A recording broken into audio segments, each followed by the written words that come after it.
Hi Tubies! It's Thursday and I'm your hostess Arienda Ravenheart, and this week we have quite an interesting topic. It's not one that's come up before and it's not one that I've ever considered, so it's a good topic for getting me thinking about stuff I haven't considered before. I will post the entire video topic in the box below for you to read before or after or whenever.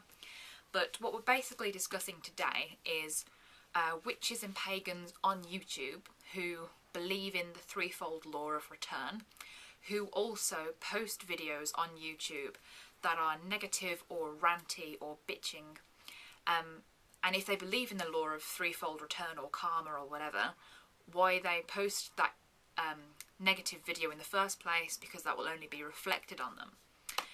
So I've had a couple of thoughts about this, and I've tried to do this video before but it wasn't really organised in my thoughts, so I'll try to sort of put it in some kind of order for you today. So the first thing that I thought was, a lot of people who practice magic and witchcraft, they sort of segregate what they do magically speaking and what they do on an everyday basis. So that sort of applies to the threefold law. Some people believe that only spells and rituals affect the threefold law of return. So what you send out magically, or what you send out with a magical intent, will be reflected on you threefold. Some people believe that that threefold law or that karmic law affects not only what you do magically but your everyday life as well. And I think for me, I do apply the threefold law and the karmic law of return and that sort of thing. I apply that to everyday life as well. So I really try to go out into the universe with a positive attitude, to see things from, you know, the optimistic point of view. But every now and then life gets on top of you and you just have a day where everything goes wrong and it makes you feel dreadful, and people have various ways of dealing with that. I know that one of the things that Cara mentioned, which I completely agree with, sometimes it's fun to do a ranting video and get that off of your chest. I can't remember having done a ranting video specifically, but I know I'm bound to have ranted at some point, because that is one thing that I actually really enjoy doing. I love nothing more than a really good rant, and I probably burden most of my friends with that, and especially my sister, because she gets to hear all of my woes and miseries just sort of laid out for her. And she does put up with a lot of my moaning, to be honest, but generally when I rant or when I moan, I sort of laugh it off at the same time. I try to have like a light-hearted approach to ranting, if I can help it. And I'll try to say, you won't believe what happened to me today, this, that and the other.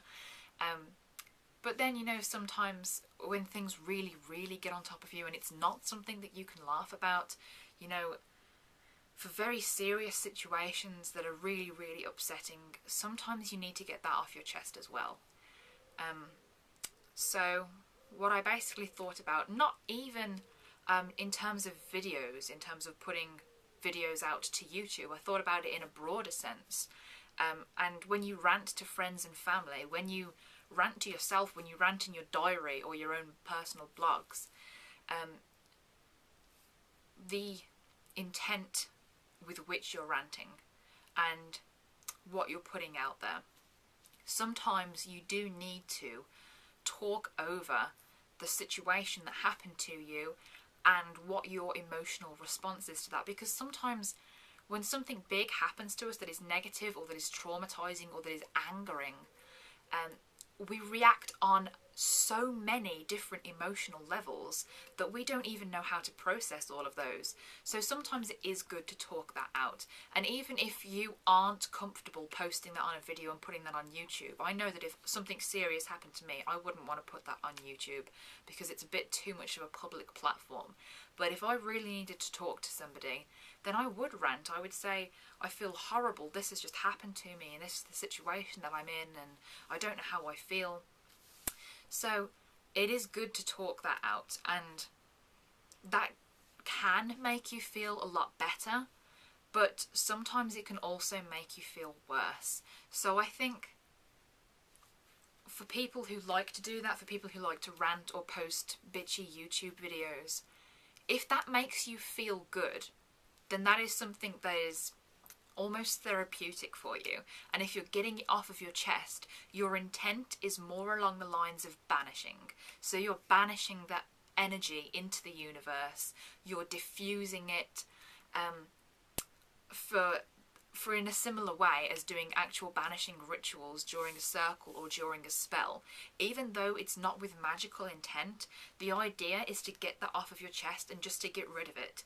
And when I do banishing rituals, I generally have the intent of returning that energy as neutral energy, not the idea of spreading that negative energy back into the universe, but to change that energy just to neutral form and then return it to the universe or return it to the Mother Goddess.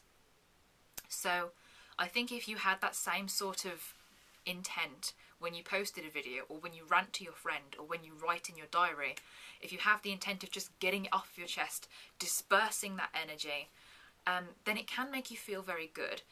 But you can have another attitude towards it, which is self-pitying and just generally reinforcing the negative feelings that you have about that situation.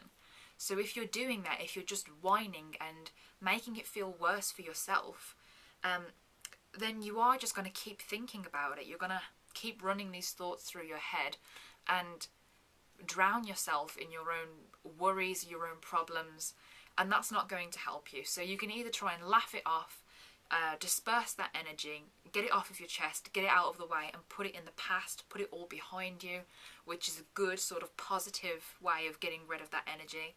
Or you can be sort of, you know, really absorbed in what's happened to you and overcome in the moment. I mean, we can't always avoid it. Sometimes things happen to us, and like I said, we respond in so many different emotional levels that you don't have time to process all of that, and you do become withdrawn and you do become very self-pitying.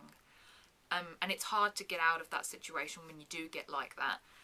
But talking about it is therapeutic, and it can be very beneficial to get that off of your chest. Whether you think YouTube is the right platform for that, however, is another thing altogether. So, bit of a deep topic there in the end, I think. That is my general thoughts on that one. I don't really agree with sharing too much of your personal life on YouTube, because you open yourself up to a lot of responses then, and not all of them are going to be encouraging and not all of them are going to be helpful. So you have to be aware of the fact that some people might be happy that you're upset, some people might be glad that you're having a bad day, because there are haters out there. So you might actually be making it worse for yourself by doing that. So do be careful what you put out on YouTube, because you open yourself up to the world's responses then. And if you are in a situation where you need to talk to somebody, where you need to get stuff off of your chest, there might be a better platform out there for you. If you have a friend, or you have a diary, or a therapist, or anything like that, it might be more beneficial to do it that way. But again, a bit of a deep topic in the end. So I will leave it there for today, and I hope you found this interesting and not too overwhelming like I just did. Alright, I hope you're all taking care of yourselves, and I'll see you again soon. Blessed be.